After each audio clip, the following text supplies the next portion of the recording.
A regra é clara, não saia caso escute cachorros latindo bem na frente da sua casa. Quando eu morava com a minha avó, ela sempre dizia isso. Se você estiver em casa e os cachorros começarem a latir de noite bem na frente da sua casa, não saia pra olhar o que é. E toda vez que eu tentava ir olhar, ela me impedia, porque eu sempre tive curiosidade pra saber o porquê que não podia sair. Até que eu saí do interior, fui morar na cidade e esqueci completamente desse aviso. Até que certa vez eu fiquei de férias do trabalho e fui pro interior e acabei ficando sozinha em casa, porque a casa que a minha avó morava estava sendo reformada. Então ela estava em outra casa e alguém, se quisesse ficar na casa que estava sendo reformada, podia ficar. Eu sempre gostei de ficar sozinha, então fui pra essa casa ficar lá. E nessa noite eu escutei os cachorros latindo bem na frente da minha casa. Como eu já estava morando na cidade há 7 anos, isso não costumava acontecer. Então eu comecei a achar muito estranho aqueles cachorros estarem latindo de forma desesperada bem na frente da minha.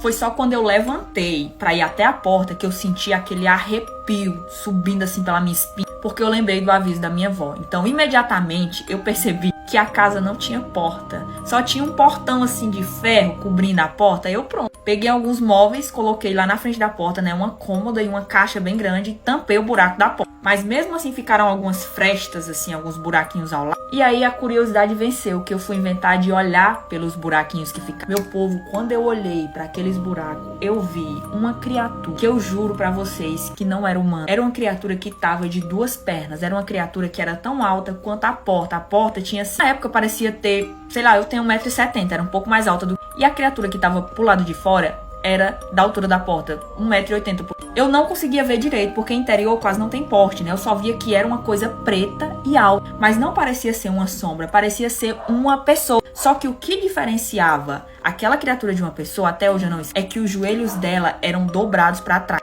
Era como, sabe o curupira? Só que os pés não eram virados pra trás, era só os joelhos virados pra trás. Eu fiquei tão assustada que eu comecei a chorar silenciosamente. Me abaixei assim na frente, tampei os ouvidos e rezei, comecei a rezar. Pareceu uma eternidade, mas quando eu abri os olhos, tudo estava silencioso. Os cachorros não estavam mais latindo e eu não fui checar se a criatura tinha ido embora. Eu só corri de volta para minha rede, dormi e tento até hoje esquecer o que eu vi naquele dia.